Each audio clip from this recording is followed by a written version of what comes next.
Okay, so good morning, everybody. Glad to see everybody this morning. Always good to see the gang.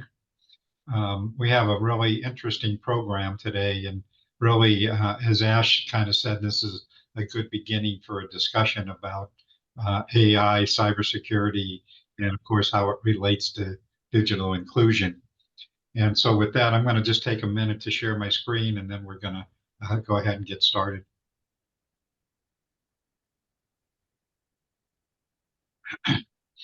So again, as always, I'd like to just thank our sponsors, Care First Health Plan, Karen Ziegler Consulting Services, Valley Telecom Group, and Kajit, and Triad Wireless. So we really appreciate their support for the task force.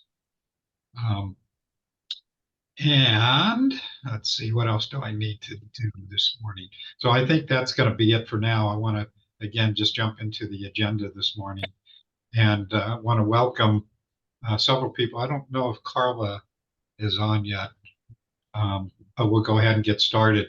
So two people that I'm pleased to introduce. One is Mary Darling, CEO of Darling Geomatics. Is that correct, Mary? And she is the co-chair of the Arizona Technology Council, Arizona Artificial Intelligence Ecosystem Committee. I had the pleasure to meet Mary, got married about 10 years, 15 years ago, maybe more.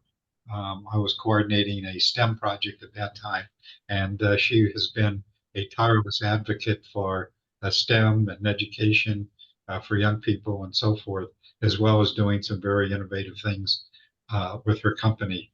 So Mary's going to give us a little bit of an insight on what's happening with that committee. It's a pretty high power committee and something that I think you all need to know about. And Ash is also, I think, is a member of that committee. And then Ash is the director. This is kind of a new position, if I'm not mistaken, Ash, who is the director of AI and industry at the University of Arizona. So I'm going to stop sharing and I'm going to stop talking and turn it over. Mary, maybe you want to start first. I know you do need to get out of here fairly soon, and it'd be good for you to start with kind of talking about the Tech Council committee. Good morning, everybody. Can you hear me okay? We can. All right. So Mary Darling, CEO of Darling Geomatics. We're a geospatial company. So we collect a lot of surveying data in 2D and 3D, and we create digital twins and make those twins into something with AI that's very usable to save energy, to create all kinds of processes that save on chemicals, clean up the water, and do things that you couldn't do without AI. Mary, can you talk about what a digital twin is? Sure. A digital twin is an exact computer replica of a building or a ship or an airplane or almost anything. And what happens is, say a high-tech company wants to do a simulation. A lot of simulations are done for space. And so we work with NASA and others where we can do everything in a virtual environment to test components before we put a person in a spaceship. We can explode that spaceship without the person in it virtually and find all the failure points possible before that spaceship is actually manned and really save lives. They're doing this type of digital twin work and simulations in almost every industry. And it all takes broadband or other types of communication networks. So last year we decided to, Alex Deli, myself, and a person from Maricopa Community College, Habib Matar, we realized that we need to get out the word about AI and find out who is doing what. So through the Arizona Technology Council, which has over 750 companies in Arizona that have joined, a lot of those are technology companies from every industry. We started an AI committee, and this year we have gotten traction. So we're having monthly meetings. We have working groups within that AI committee. So we have aerospace, defense, mining, education, public policy, healthcare, and a variety of other different working groups where we can get together as a subgroup and get into a lot of detail. And each month during one of the larger committee meetings that's statewide, we have a working group present some of the most recent activities and what's happening in their industry. We also have a newsletter through the Arizona Technology Council where we have an AI corner where we'll be updating people every couple of weeks on what's happening in AI, especially public policy. So this is fast-tracked. It's going to be extremely active, and we want it to be the place where people can network and find out what's happening in AI and get involved at the level that is most important to them, whether it be the specific industry or the more general aspects. And then we'll have 4 meetings that are live every year. And the next one is going to be at the Arizona Technology Council event that's coming up in May, I believe. I don't have all the information on that, but it is on their website. So anybody that looks up the Arizona Technology Council and the AI committee, which they call the Arizona AI Ecosystem, or AAIE, that committee, they'll find out all the information they need. And thank you, Steve. Mary, can you just talk just a little bit? I know that you guys are doing a lot in the education space, that you have some partnerships going on with universities and community colleges, and then with your industry folks. Can you just talk about that for a minute, please? Sure, thank you. We are working with especially Habib Matar out of Maricopa, who is now going to be the director for the state on an AI center that they have in Maricopa. And this Habib is going to go across the nation, find out what all the education institutes that are advancing AI are doing, and bring it back to Arizona. We're working with JTED, U of A, Pima College, ASU, and NAU to get the curriculums going for AI. We're working with Ash Black, and he is on on the AI committee, and hopefully he's going to head up one of the subcommittees. We really feel that we need to get this AI curricula out quickly. So Habib Matar has offered to give what he is doing for a certificate program and for a bachelor's degree, the whole curricula, he will give to any school that would like that curriculum to get started in AI. Great. So I've had some very preliminary, so can't give you any details, but I have at least mentioned to Mary and Alex Deli, who is the co-chair, who I've known for many years also, that we would like to have more conversation with them about the work that we're doing and how it relates to all the new folks that we're getting connected, and what are the implications. And of course, Ash is going to talk some more about some of the work he's doing, and and how it relates to the communities and so forth. But I think it's an important group for us to have ongoing connection with. So Mary, thank you for being. I know you got to drop off and run off to get back to your cool conference down in Sierra Vista. But I really appreciate you taking the time to be here this morning. Well, thank you. And I can put my email in the chat. And if anybody has more questions, they can go ahead and ask me. And like I say, Ash is coming on next at your meeting this morning, and he has information about the committee. Sounds great. Thank you for the opportunity. Good. Thank you, Mary, for being here. Good to see you as always. Same. Thank you. Okay. So moving on. Carla, are you on?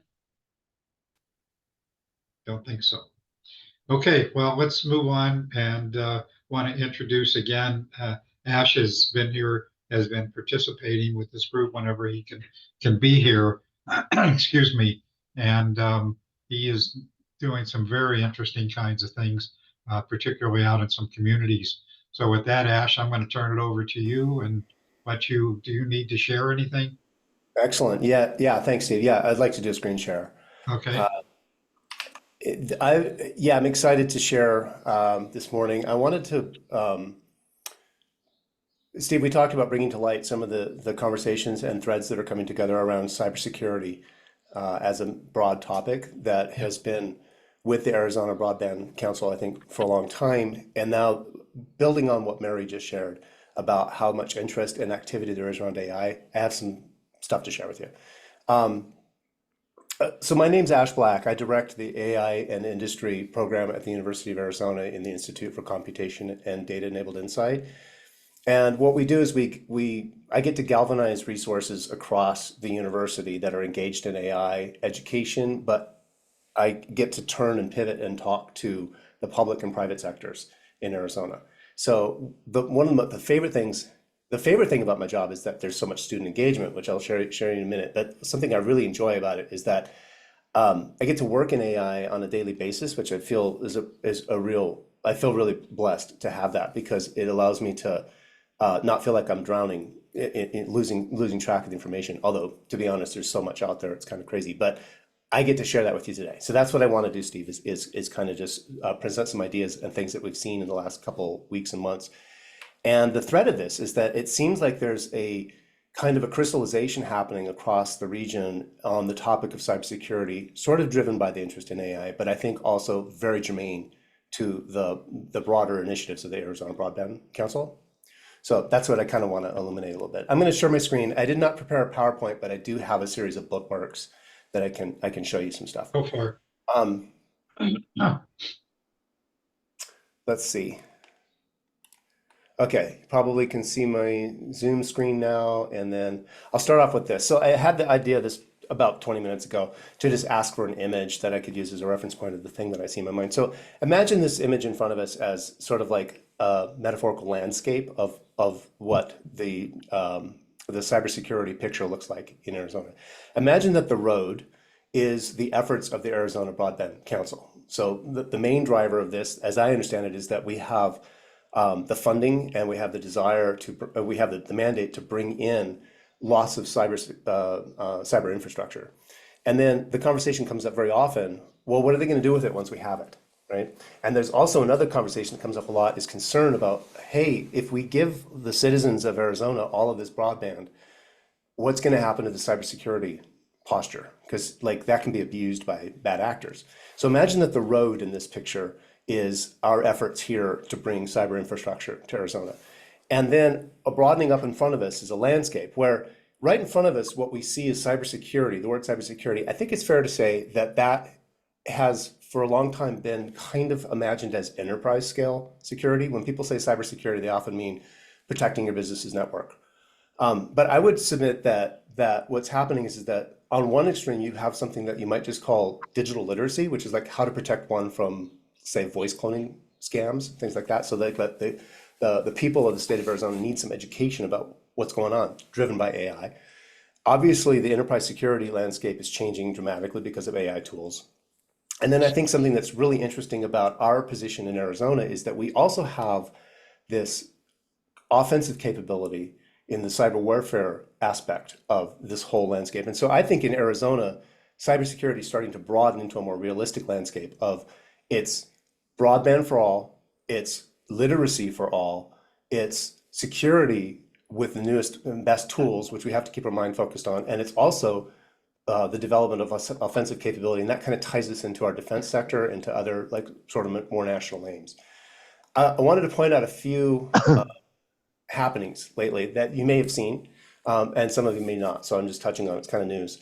One is that the FCC very recently decided to take some regulatory action, making it illegal to use voice cloning in robocalls. So why I point this out is because it's kind of like one of the earliest actual concrete legislation movements that we've seen. We see a lot of talk about what we're going to do to regulate AI, but the FCC did finally come down hard and say, look, let's just make that illegal. So there has been some movement in that space. There's another story that you may have seen, but if you haven't, it's really worth taking a look at, which is that there was recently a massive $25 million heist that was pulled off in Hong Kong by duping somebody who was charged with security and kind of understood what they were doing. But they were duped into a completely virtualized Zoom call in which everybody on that Zoom call was a fake avatar that talked this person into wire transferring a lot of money. So it's not like it was a complete noob that was taken in by this. I wanted to show you something else too. At the university, I direct the AI core program, which is that student engagement initiative that I've talked about in the past.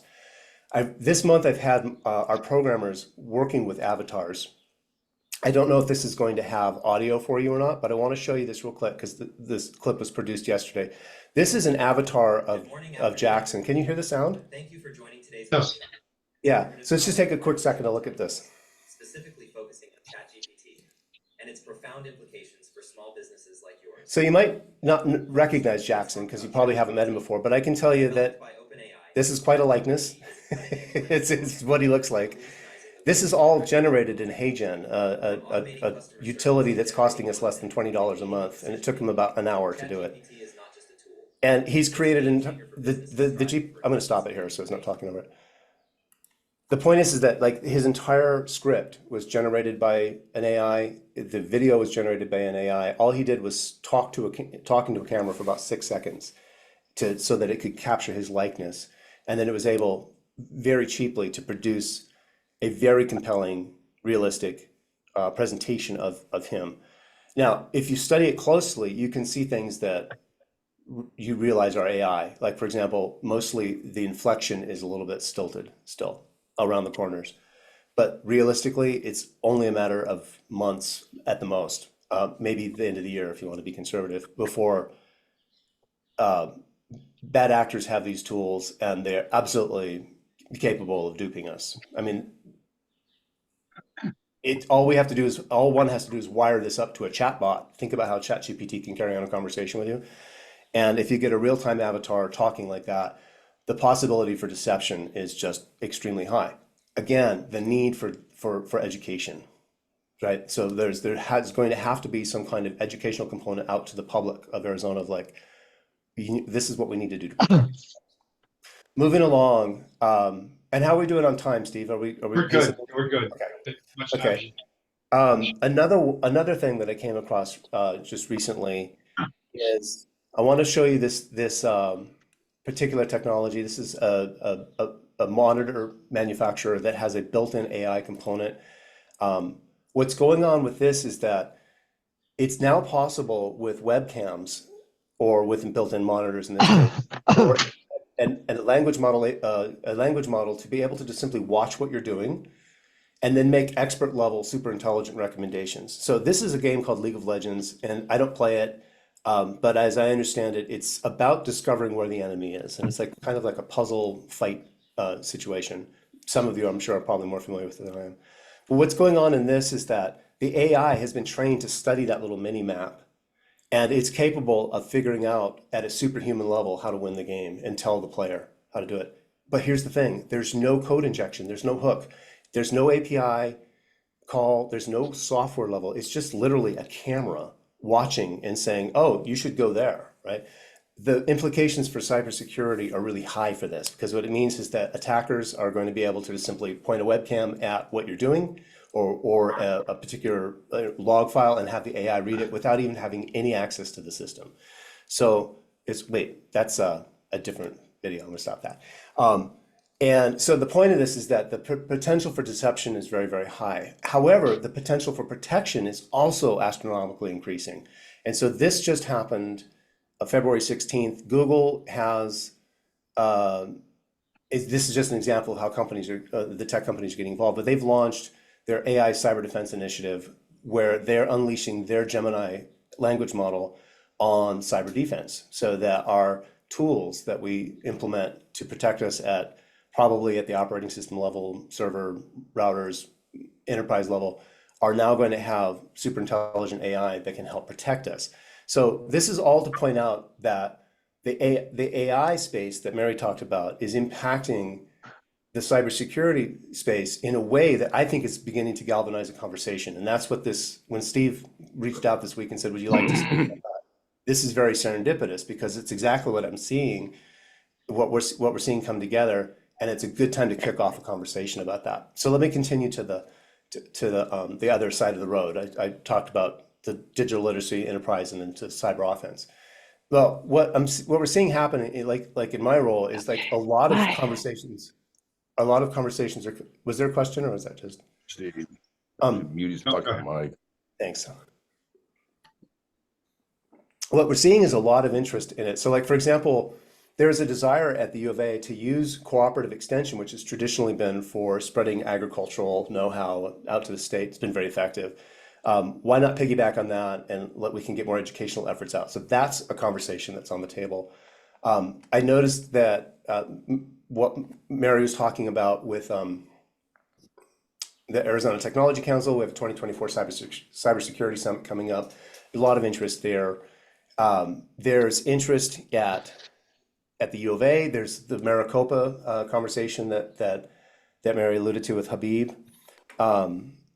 Certainly, we're doing lots of work at the U of A on it. There's, of course, the cybersecurity, Masters in Cybersecurity, which is a partnership between Eller and the College of Engineering. I know that at the K-12 level, there's a lot of interest in it. And I know that there's a lot of interest in it in the private sector because we have many conversations about that. Hold on a second, okay. And then this brings me to the part that I feel like, and this might just be like the way I'm seeing the world, but Steve, it's like, it feels like there's kind of like a catalyzation of interests that are coming together. And that is, I mentioned the offensive component. So for any of you who don't know about this, the Pima Community College IT Center of Excellence has stood up an operation that has grown into the Arizona Cyber Warfare Range, which is a really commendable educational program. Because what they've done is they've created a technologically walled off, safe, sort of like almost dark web, open web environment in which the students can self-learn how to attack and defend. And they're getting extraordinary educational results out of that because the students are free to like grapple with real world problems. They're not told that like, oh, that's illegal. They're like, in this space, it's legal because we've created a sandbox for you where you can do what the bad actors would do. And that's, first of all, worth highlighting to anybody who doesn't know about that on the call. It's just like they're doing a really good job with that kind of experiential and playful approach to cybersecurity. Yeah. But also, Actually, interrupt for 1 second. So they also have a student-led data center. Also, That was yummy. Yep. yeah, it's powerful. It's powerful what they've done. And this is the cherry on top for me, Steve, because this kind of where this is where I do my thing.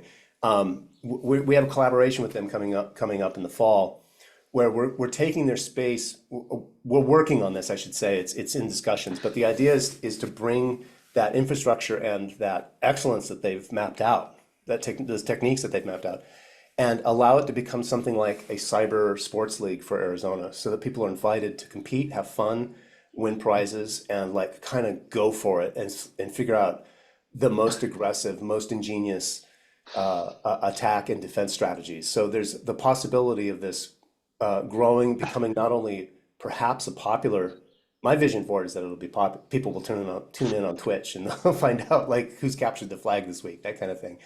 But that conversation seems to have a lot of legs too, and I want to just share it as like there's kind of like a momentum for having conversations about how we're going to tackle this and how we're all going to be involved that are like really fit the character of this group. So that's pretty much what I had to share, and I just wanted to make sure it's understood that this is when you and I talked about me saying a few words this week, it was kind of in the spirit of an invitation to kick off a new dialogue about a wider regional cybersecurity strategy that includes education at the basic level, like just like how not to get your bank account hacked, type, all the way up to producing the kind of cyber offense talent that our defense industry is asking us to do. So there's like That's bragging about his big BM. What? What was that? What's that? Yo, What did you just say? not sure what that was. I don't know what that was. It's something about a big VM. Anyhow, yeah. So that's kind of what I had for you. And again, it's hopefully it's been insightful, like to just sort of share to see the landscape, at least what I've seen in the last couple of weeks, and then the invitation to kick off a dialogue, as kind of echoing on what Mary had offered, which is that the AI topic does seem to be touching everything and bringing things forward in this context. So I think it's a good time for us to start sharing and talking and strategizing together. So Ash, are you seeing anything yet about at the federal level? I believe the president had created a AI task force of some kind. Is that actually happening? And do you have Yeah, any sense of what's happening with that? I know that it's happening. I don't know any, but I don't have contacts into people who have direct experience with it. But I do know one comment worth sharing is that the it seemed to me that the most inspired part of that decision was that there was built into the fabric of the president's task force a red team nature in which the reporting up to the White House about it's very similar to the cyber league thing that I just talked about. It's not necessarily competitions, but it's the Biden executive order calls for those top tech companies to share out on a continuous basis. I think it might be 30 days, a report of red team activity. In other words, it's not enough to just build defenses. You have to attack them and bring them down as well, and then you have to report on what it was that took them down. So I thought that part was somebody inside that process of making that executive order was paying attention. But beyond that, no, I don't have any direct experience with people who are experiencing it. Just FYI, I sit on the FEMA Community College IT Advisory Committee, and so I do know the cyber warfare range. And actually, we've had some presentations from them a long time ago. Maybe it's now time to have them come back again and talk about what they're doing, particularly in the age of AI and some of the things you've been talking about. Yeah, for sure. And if it's not too much, there was just one other little comment. No, go ahead. I Okay. think this is an important discussion. It's actually just building off of the information that Mary was sharing when she was asked what is digital twinning. You asked her to explain digital twinning, Yeah. and she explained that it's a hyper-realistic model of an environment that can be used to kind of explore all possibilities. And the one thing, this is unreal. What I wanted to share is that I'm going to go back to screen share real fast and show you all what I'm talking about.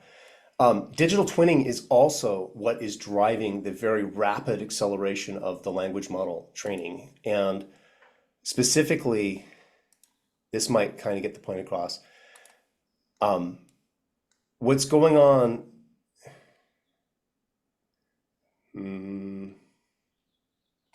I'm sorry, I didn't prepare for this, so I might have been. I'm sorry. My bad. What I'm trying to say is that the language models are being trained inside of environments in which the physics are modeled in the way that Mary is talking about. So like, for example, this image up here is about a robotic arm that's learning to reach out and grab things. What's going on is that we've discovered that by building a digital twin of a physical environment, first of all, we do understand that really, really well. Our game engines and our physics engines are very good at modeling reality. It's possible to put a robot into a simulation, so it doesn't have to actually have an arm that tries to pick up a cup. It can pick up a cup inside of a game engine, and that game engine can be replicated thousands of times, and they can all be run simultaneously.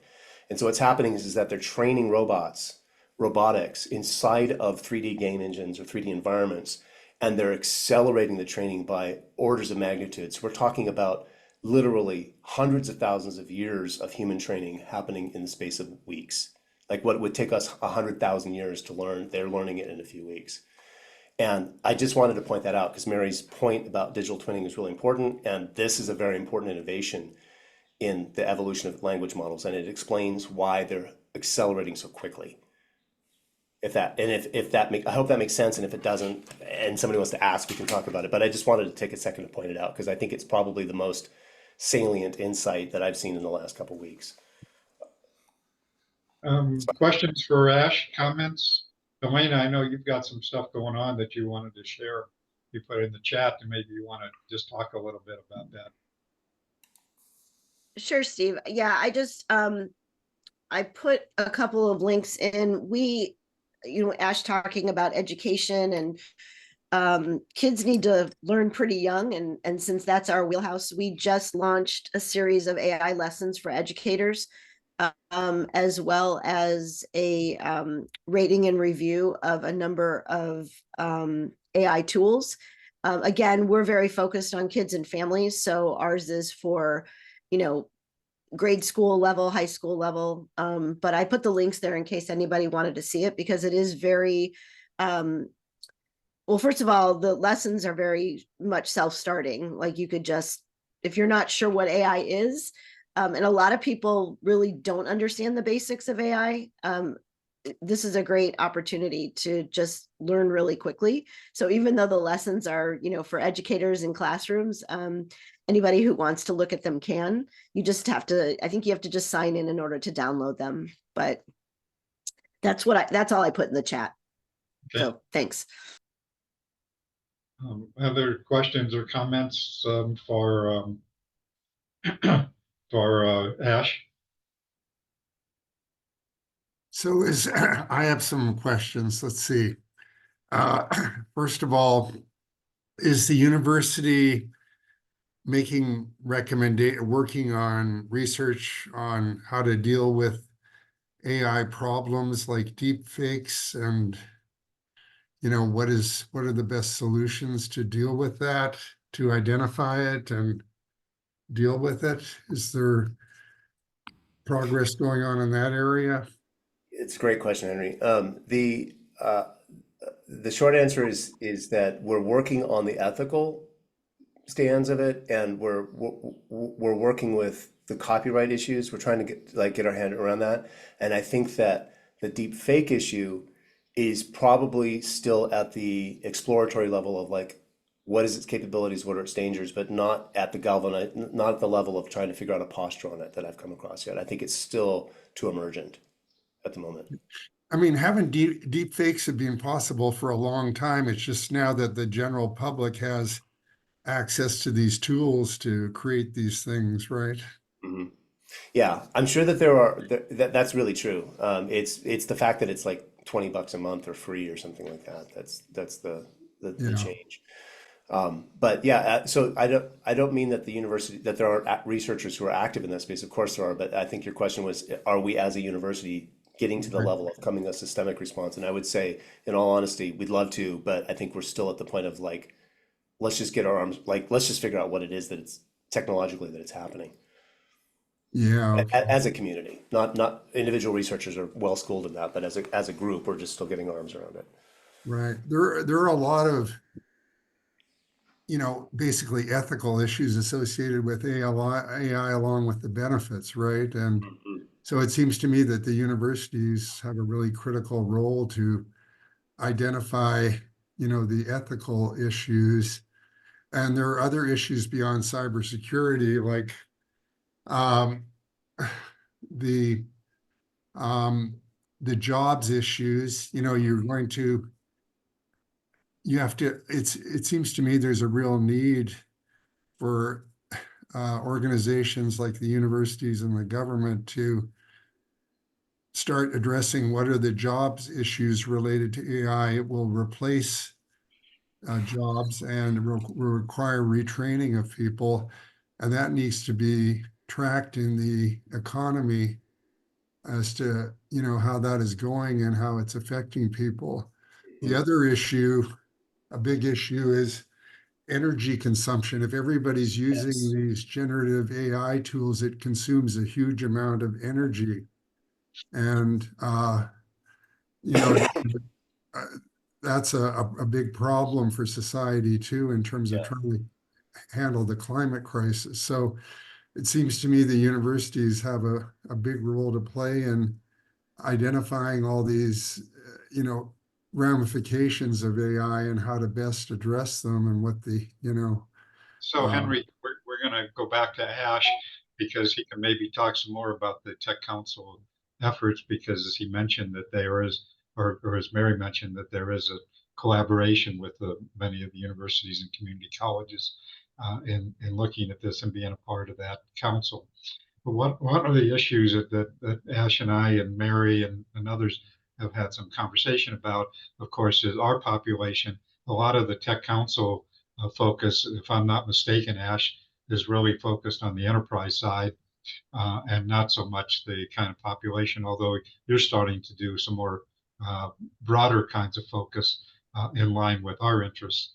But I don't know if you have any more thoughts about that and would like to have more conversation with the Tech Council committee about how do we incorporate more of these kinds of discussions with the kinds of populations we're trying to focus on. Yeah, for sure, Steve. To be fair, my involvement with the Arizona Technology Council and the AI Committee has been on the educational side. So a lot of what Mary said was encapsulates well my understanding as well. For what it's worth, and working with her to kind of shift gears to get out into the broader industry side because I think that's a stronger fit. So I actually don't have a lot to add on top of what Mary did, but I do want to take a second, if it's okay, to address Henry, your point. I was making some notes about it, and I just wanted to respond to you about that. I personally agree with you that the energy consumption aspect of this desire to create artificial general intelligence is out of whack with the same community's desire for the climate stable future, right? And so when you're looking at like OpenAI seeking $7 trillion in chips, I mean, like that's gonna, if they got that, that's gonna result in a massive increase in fuel consumption, right? To run that. And I would argue, I would be with you. I would argue that like this is unconscionable. Sorry, people, it's an Ash and Henry soapbox, but it's like it's unconscionable to say, well, we care about the human future so much that we're not going to wait until we have some sustainable way of doing this, right? And I think that the Silicon Valley and the tech groups should be responsive to that. And I would agree with you that universities are a place where that kind of pressure could first form and then be applied. That's what I wanted to say. In other words, I think your idea is good. I like it quite a lot. And Barney, I noticed you put some comments. You want to just introduce yourself real quickly and the comment you put in the chat about what the U of A is doing. Yeah, so I'm Barney McCabe. I'm Ash's boss, I Yes, guess. he is. I run the Institute for Computation and Data Enabled Insight at the university. And so, yeah, one of the things we are starting up is a working group, and we've had this going on since last summer. We have 400 participants from across the university in the working group. So it's focused on access and integrity as the starting point. We have subgroups in there. We don't have one specifically on energy and energy concerns. I think that is actually an interest.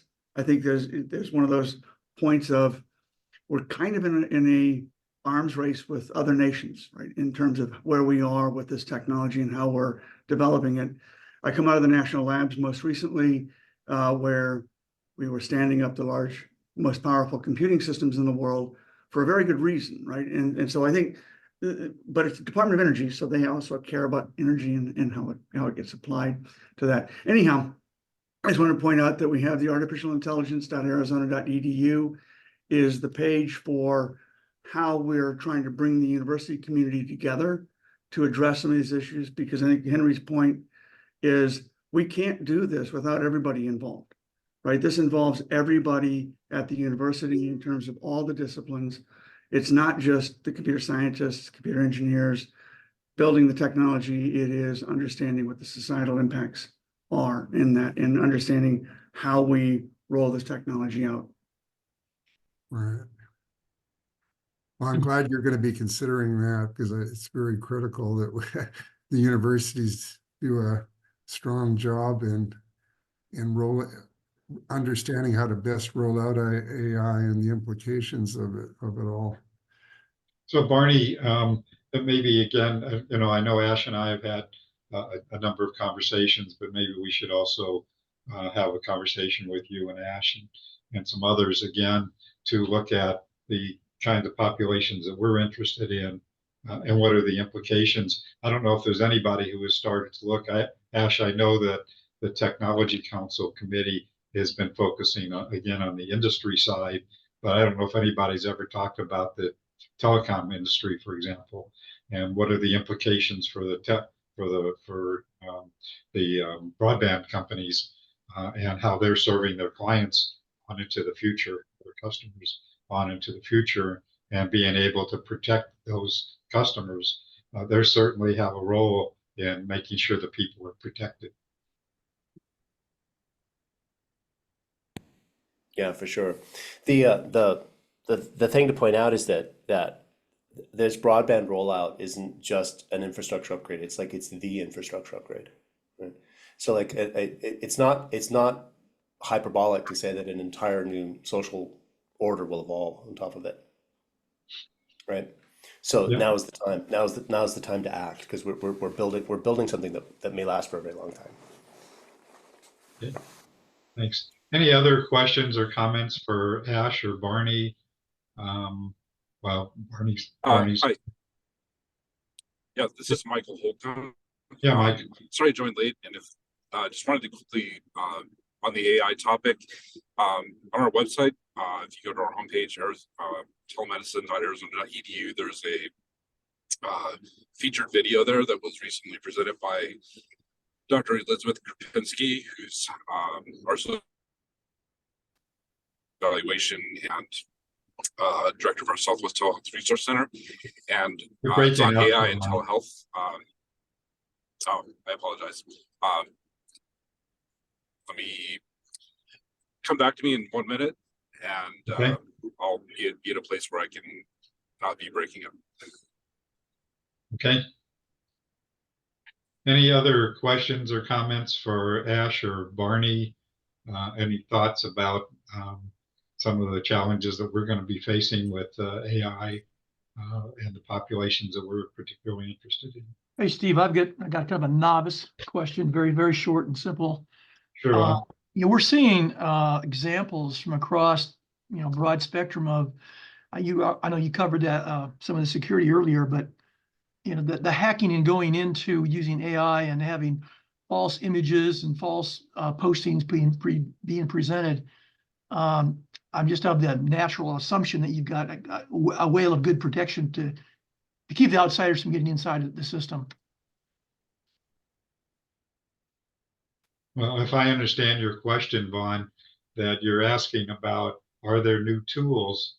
There's always challenges with cybersecurity tools that are always changing and morphing, but maybe Ash or Barney, you guys want to address that issue. Are we finding new tools to be able to try to combat the impact of AI? Yeah, it's not a domain that I have a lot of direct experience in, but but I have a lot of exposure to it. And well, like for example, the Google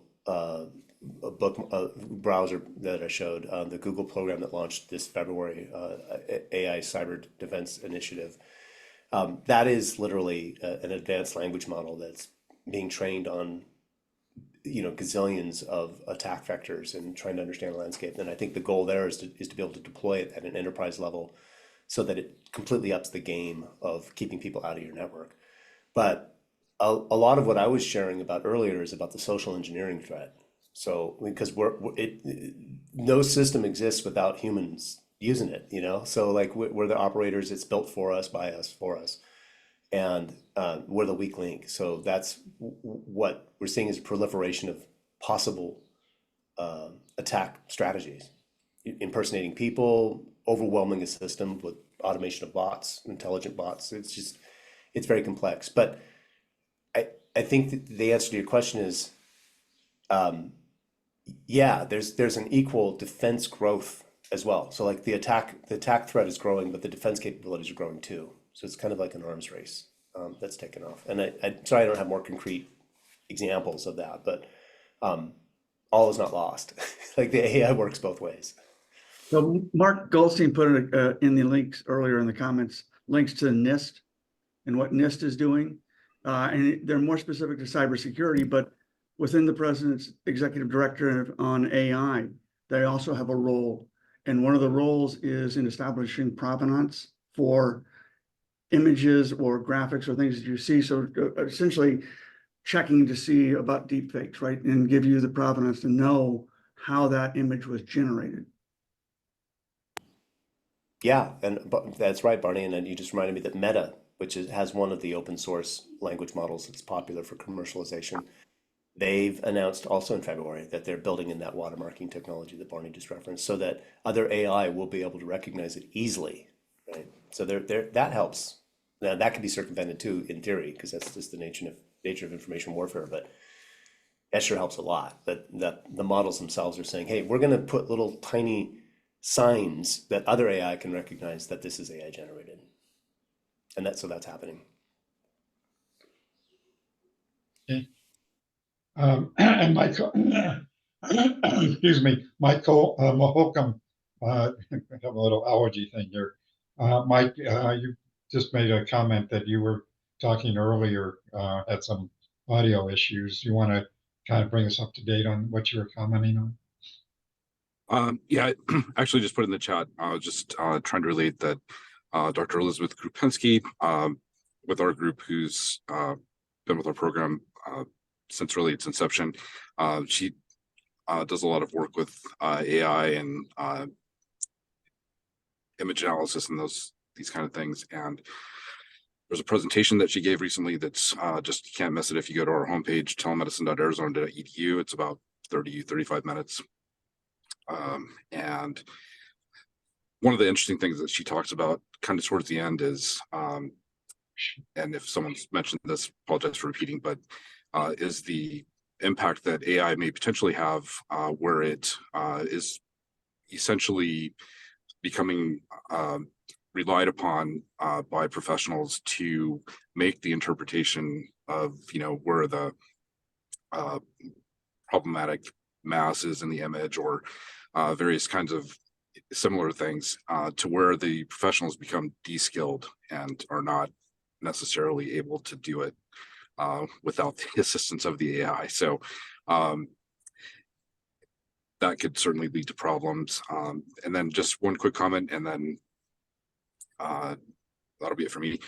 Just on the security issue, one thing that I'm not an expert in this, but that I've read is it's fairly easy to poison AI learning systems with bad data. So that's an area to look out for. That's not really like your traditional kind of cybersecurity attack. Well, excuse me. So obviously there's lots that can be discussed about this, and certainly how it relates again to the kind of work that we're involved with and so forth. And so it seems that we're going to need to have some additional discussion and about this and how we move ahead together. So Ash, thank you for being here today, Ash and Barney, and definitely look forward to continuing our conversation with you. I'll post in my contact information in the chat, and if anybody's interested to continue this conversation, please reach out to me, and if I can, I'll route you to somebody, or we'll get together ourselves, but we'll figure it out. Sounds great. Thanks again, Ash. So moving on, Judy, are you still there, Judy Soltrup? Yes, still here. So Judy's going to have to, so that you won't be late for your staff meeting. When I introduce Judy is with Senator Mark Kelly's office. And do you have anything that you want to share with us? Well, I think currently right now they have agreed to this continuing resolution. What they're not sure of, and they haven't seen it because we asked staff this morning to find out if ACP is part of the extension. So we're we'll just have to update everyone as it comes. As you know, the budget's been kicked around here. So anyway, it's anybody's guess. They do feel that they will come to some type of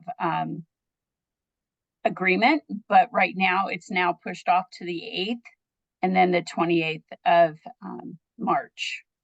So the other part of that is that, we have our ledge person on broadband. Her name is Myra Salinas, and I will try to hook her into these meetings, or at least she gets all the notes from this meeting. And please feel free to reach out to us if you have information that you feel that is important for the senator, especially on any bills or legislation that, you know, he needs eyes on. I do know that he met with a startup tech company, and one of the issues that happens, especially when you're thinking of AI and stuff, is if you have these startups that are working on some great innovations, it's very hard for them to get a DoD clearance, because most of the high-level security clearance is held by big companies here, you know, in the state or across the nation.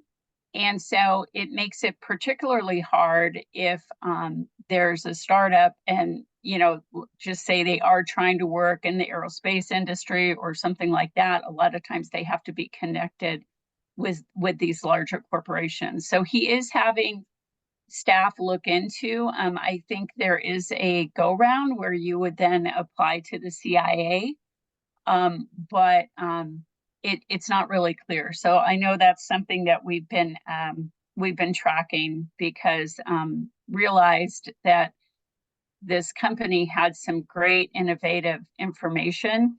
However, they weren't, you know, they don't have high level security clearance. And so it makes it hard for them to get into the market. Thank you, Judy. Any questions for Judy?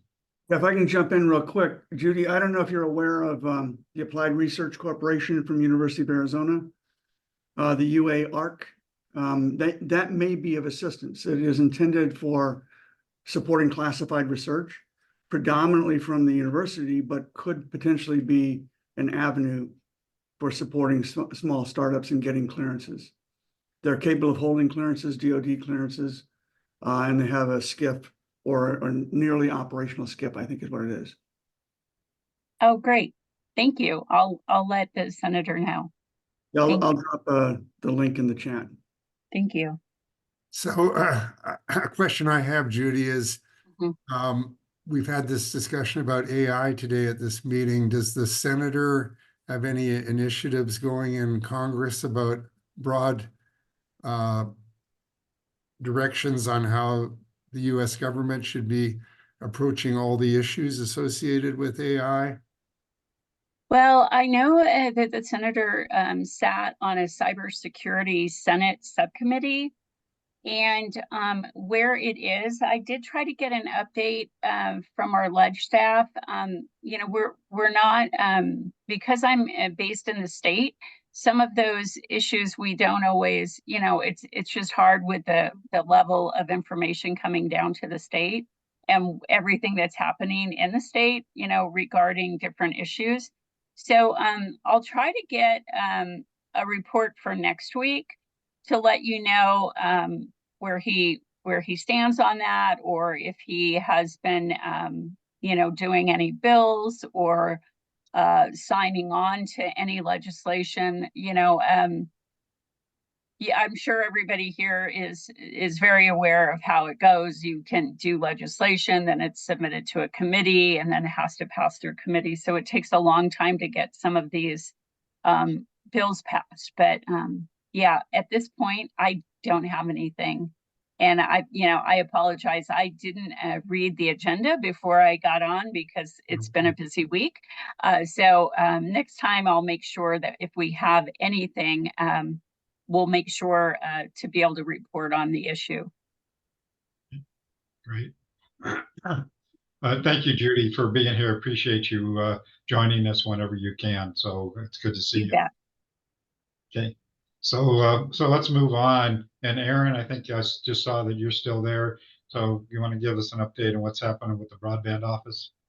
I am here, and I would be happy to give an update. So it's a very brief update. But a couple of things of note.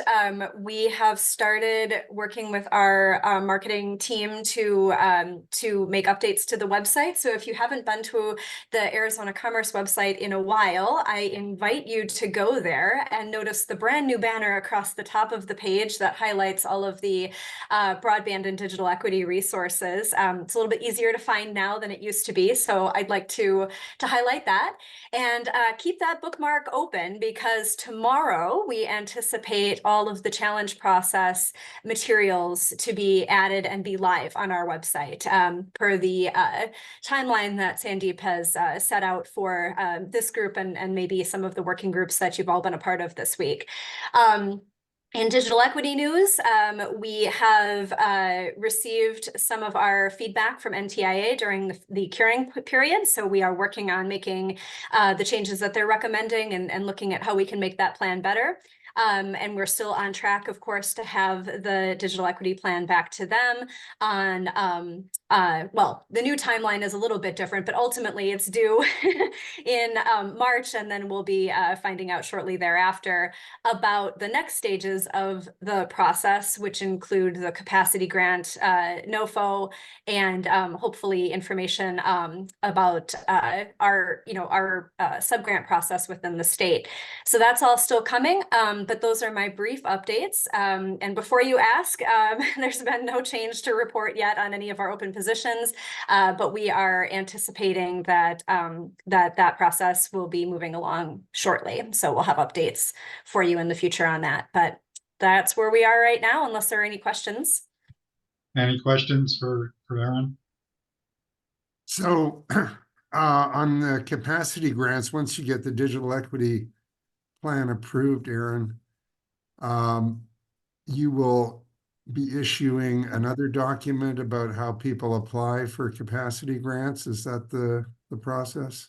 Yeah, so yes, and first we have to wait for the information to come from NTIA. So we're expecting that the NOFO, the Notice of Funding Opportunity for the state to apply for the capacity funding, to be out at the end of March. No exact date there, but we anticipate that.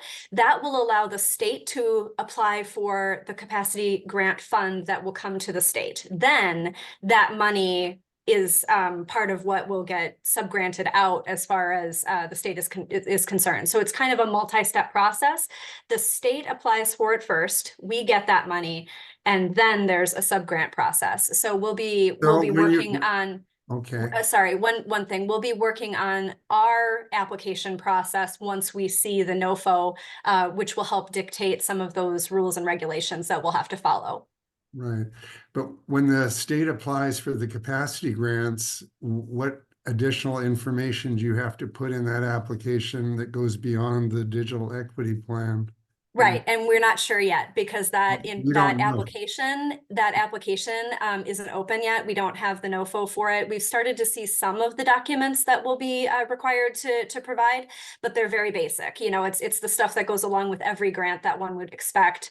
You know, budget documentation, things like that. So we haven't actually seen the requirements for the capacity grant yet, but we anticipate that at the end of next month we'll be seeing that information. Okay, because that'll be real interesting to know what they require there and if you have to estimate the costs of various programs and so on, right? Yeah, so and it's all TBD. Unfortunately, I don't know until I see that, but I'll be happy to update this group once that becomes more clear. All Are right. there any other quick questions for Aaron before we move on? So if not, let's jump off Mala. I know you're here, and Megan Hammond with the State Library. You guys have any things that you want to share this morning? This is Marla. I am working furiously with our E-rate applicants because our deadline is approaching. March 27th is the deadline. So Just quickly, can you introduce yourself again, please? Sorry, this is Marla Muralidharan. I work with the State Library. I'm the State E-rate administrator for public libraries. And our E-rate application deadline is kind of just a month away. It's on March 27th. Yesterday was the deadline for our for doing RFPs. If anyone wanted to do RFPs, now they have no choice but to go to the state master contracts. We do have master contracts both for internet with the State Procurement Office. We have set those up, and also for any internal connections. Those are done by the Mojave Educational Consortium. So it's not up on their website yet. So if anyone wants those links, if you reach out to me, I'll put my contact in the chat. I'll be happy to share the contract links with you. Thank you. Okay. Megan, do you have anything that you want to add? I don't really have any updates. We're in the reference check phase of our hiring process, so I do hope to have a new digital inclusion library consultant to introduce sometime in March. Okay. Sounds good. Mala, do you have any other federal updates that you want to share? Not as of now, Steve. Been focusing more on my E-rate job. Okay. And speaking of that, this will come back in just a minute, but Elena, do you have anything else that you want to share in terms of what's happening with ACP? Anything else that we need to know today? No, I think we covered everything, Steve. I mean, we're just in a holding pattern right now, as was already mentioned. So Okay. we are helping with wind down at schools. If anybody wants, I do have a wind down flyer that we put together that's really easy to understand. It's, the FCC materials are a little wordy. So if anybody's looking for something for their organization that they can post or hand out, I'm happy to share that. Okay. Thank you. Any quick questions for Elena? If not, let's move on. Michael, are you still there? Michael Holcomb, you want to give us any more of an update on what's happening with the Arizona telemedicine program? I think he said in the chat he had to leave a few minutes Okay. ago, unfortunately. Okay. Well, let's see. Cindy Hogan, I didn't see her on this morning. I don't know if she's got anything to report. If not, I think we're kind of done for today. Any other questions, comments, thoughts, anything else people want to share this morning? Hey, Steve, this is Gabby Yanez. Yeah, How are Gabby. you? Good. Yeah, one other time that in my sitting in on these meetings that I heard the NIST cybersecurity framework was again from Mr. Goldstein. So I was still trying to reach out to Mr. Goldstein, and 2.0 has a one additional function, which is governance, and still no questions about it. Again, I'll just say that a checked box is not assurance proof. But if anyone is interested in learning more about the NIST CSF implementing it, there's really, some basic 7 steps that you really need to do to stand it up. And the very first step is that you have to assess what you have in place against the measuring stick, which is the NIST. And then you know where your gaps exist. And I haven't had any questions yet, so I imagine you all are all very, very good at this CSF. So I'm here though, and I welcome anyone. And Mr. Goldberg, excuse me, I sent an email to you. Maybe it wound up in a quarantine, but I'd be happy to get on a phone call and just have, chat about what do you call it, business. Yeah. So Gabby, just quickly, you want to tell people quickly, because obviously you guys are very informed about NIST. Yeah. Yeah. My name is Gabriela Yanez. I'm of Mexican American heritage. I work for Certified Information Security, Mr. Alan Keel, for 22 years. Mr. Keel and I are not consultants. What we do, and I took this quote directly from Ms. Krista McAuliffe, we touch the future, we teach, and we specialize in best practices, industry standards. One of the things that Mr. Keel and I do is to raise the awareness, but at a higher level. I'll give you an example of the NIST. Well, currently, the 1.0 and then the 2.0 being released is really no surprise to us. But originally, there was 108 requirements. And of those 108 requirements, only one addressed the end user. The end user being the rural, the mom and pop, the student working from home, the mom and dad doing a remote job. the different ways that cyber criminals try to breach your home. That's just one of 108 requirements. The rest of them are very high level. And one of the things that the 2.0 is done, and you would only know this if you understood the 1.0, is that there's a cyber security resiliency review assessment. It's over 200 questions. And as you proceed through these questions, there's no way through Mr. Keel's guidance that you're going to say, well, we're just not going to answer questions 10 through 11. No, we're going to hold your hand and we're going to answer them, because at the end of this questions, you're going to have to tally and see how you compare overall. How do you stand against the average, the medium, with a standard deviation of how good your cybersecurity is? And that is going to change with the 2.0, because if anyone is familiar with Adobe Acrobat forms, you know how hard it is to go behind the form and to change a field. And if you use mathematical computations, you know, if it's yes, go to field so and so. I don't know if any of you have ever done a Adobe Acrobat form.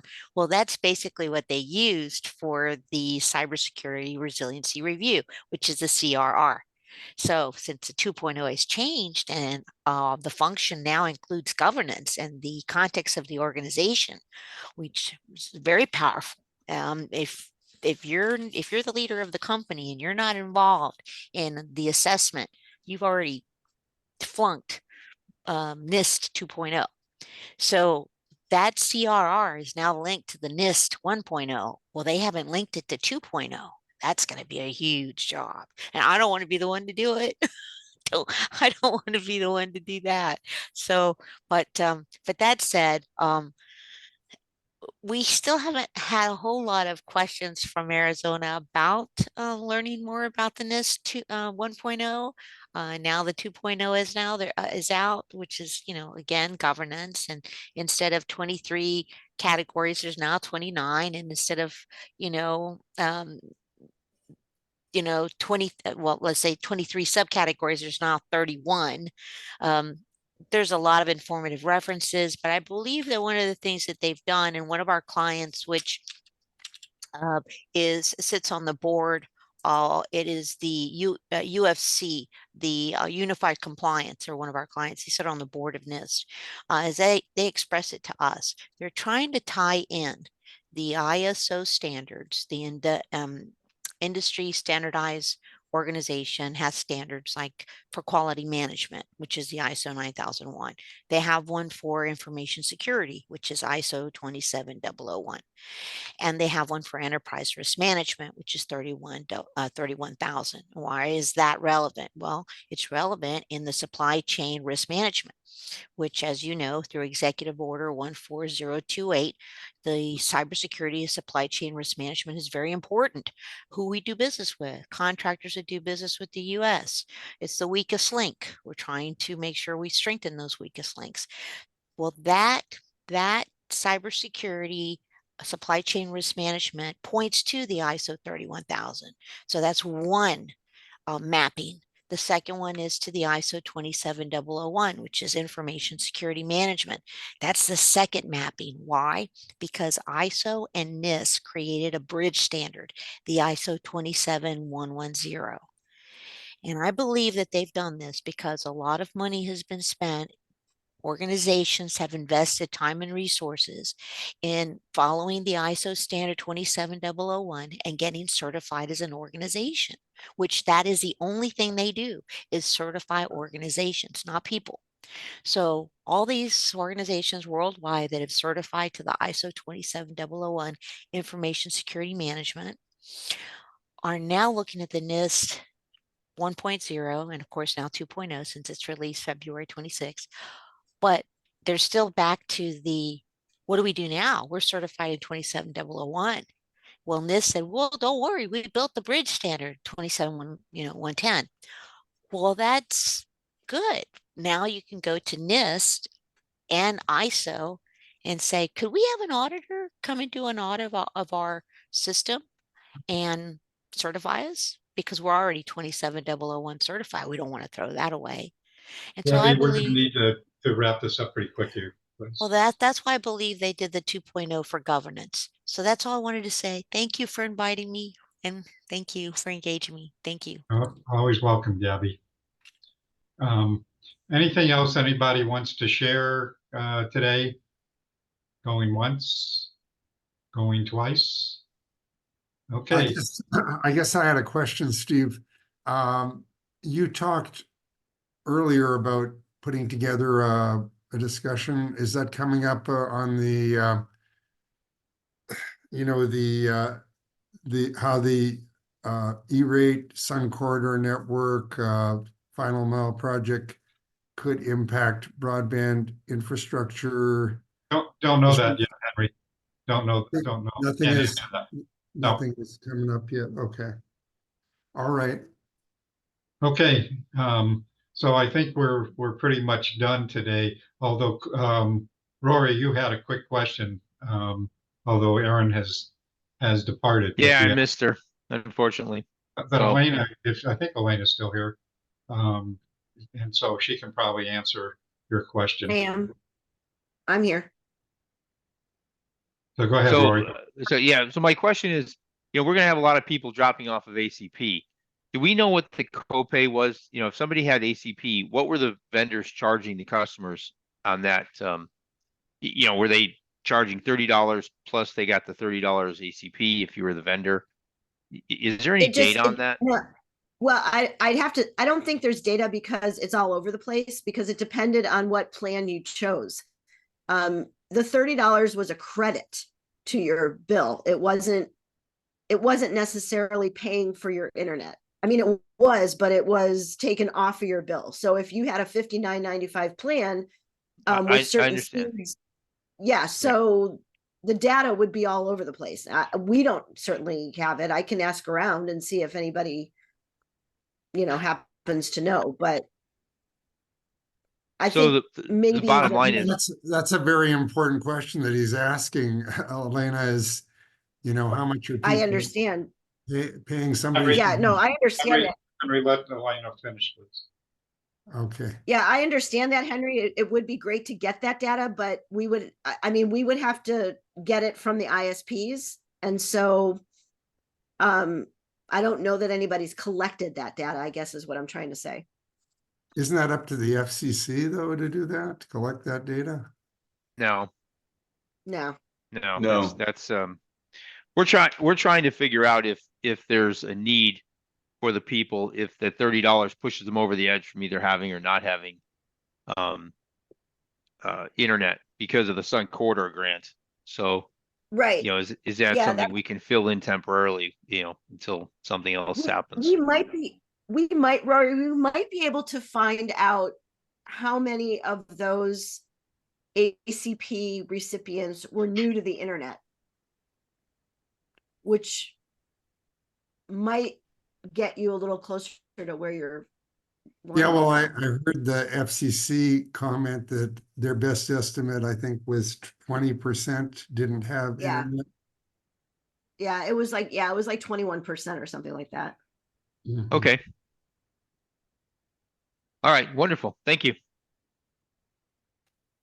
Okay, Jennifer, you have your hand up. Yeah, I am really All right. sorry because I think this has already been covered and I missed it, so I apologize. That's my fault. But there was a conversation around ACP being part of an extension or not. What extension? Jennifer, there was an extension act that was introduced by a bipartisan group of legislators. And that would extend the ACP basically for 1 year. They were asking for $7 billion to extend the program for 1 year. And while you're at it, Elena, do you want to just explain briefly? So, and maybe Molly, you want to comment on this, that there's movement to reform the Universal Service Fund that theoretically could, where ACP could be housed. Any comments about that? Well, yeah, I mean, just that. There's a lot of discussion in Washington about reforming the Universal Service Fund. Excuse me. The problem is that could take a very long time. And so the idea around that would be when they reform it, there would be some kind of lifeline-like type program that falls under the USF.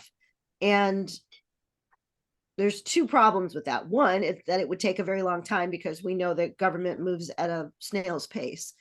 And then the other issue is there's going to be this gap anyway. Once ACP ends, no matter what happens, we're going to have to go through this entire process again. So the 525,000 families in Arizona that are on ACP right now will have to reapply. And so we go through the whole process again if something else is introduced as a funding mechanism. Elena's right, the gap, no matter what happens, even if the extension is given, it's going to be from the next fiscal year. So that'll be starting July 1, and this program ends April. So between April and the end of June, there is still going to be a gap. And that's even if it gets approved. And that's a big even if. And the other issue is it is a Band-Aid. We are hoping that it is a Band-Aid until the BEAD program has fiber or fixed wireless or whatever to all of these customers. But then the whole problem that's going to arise is it going to be funded through the E-rate dollars? Because there's not going to be enough to fund all of these customers through E-rate without increasing the USF funds. And that's a big, that's really, not only going to take time, there's a lot of resistance to it because of big tech companies and others not wanting to contribute to that pot. So it's going to be a huge battle to fight. I don't know how it's going to happen with the current state of affairs in the government right now. Well, Mala, oh, sorry, Steve. I was just going to say, maybe Mala, there may be some folks on the call who really don't understand the universal service fund, where it's housed, how it's funded, and so forth. Can you take a second to talk about that? Very quickly, the Universal Service Fund is a pot of money that's collected through our telephone bills. It's that line that you see, the Universal Service Fund contribution, about $3 or $4, but it is only currently on the landline. And many of us we don't have landlines anymore. I don't, for example, like I used to, but I don't have a landline anymore. So, we're not contributing to the Universal Service Fund.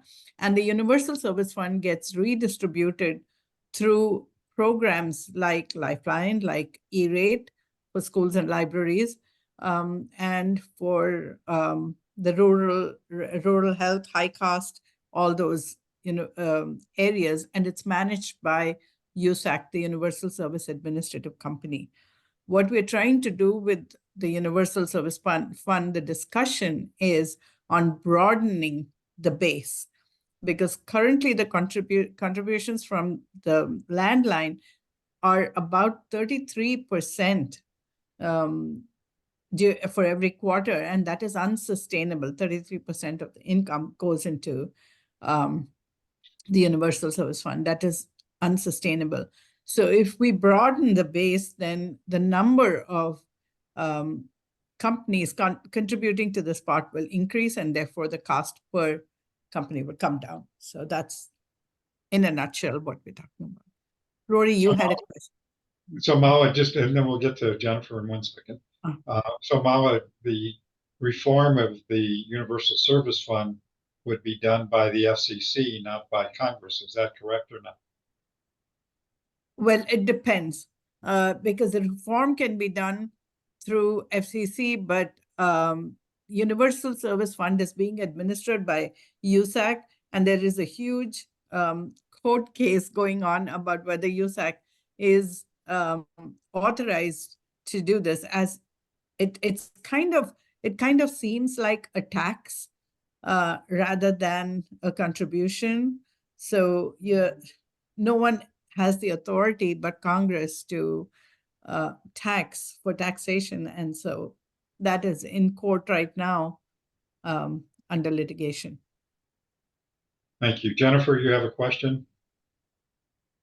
Just wanted to share that we had the opportunity to talk with Dre Thompson with Tucson IDA recently, and one of the things that we discussed is they have financing capabilities with deluge of federal funds to help with funding projects, possibly private-public partnerships, or just directly funding fiber providers looking to, put citywide fiber in. That's sort of the nature of the conversation City of Tucson was having with them.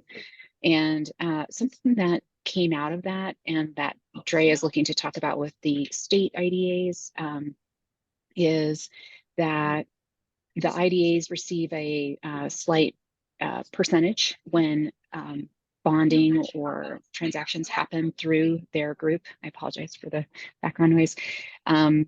The monies that they would get, what Dre was thinking of doing was creating a fund that could then be another type of resource to help with funding. Folks could apply to receive funds to help with the cost of the internet service. So just wanted to share that that was a concept that came out of a conversation that exists. I think it's being followed up on, and if that isn't something that has been thought about, and if it has some connection in here, all of you have so much more experience. I just want to share it. Maybe it has some legs. Well, I think it's a good thing to hear about, and maybe Jennifer hearing more about it, because again, I think we have to be looking at other sources of funds and resources, particularly if what looks like ACP is going to go away.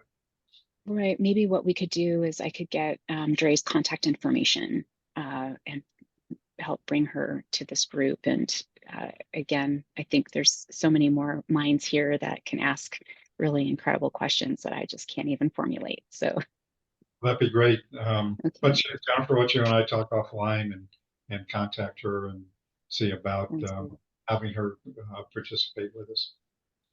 Thank you for that. Any other questions, comments, thoughts before we end for today? I'm going to stop recording, and if anybody wants to stay online and kibitz for a few minutes, and if not, we'll be done. Thank you all.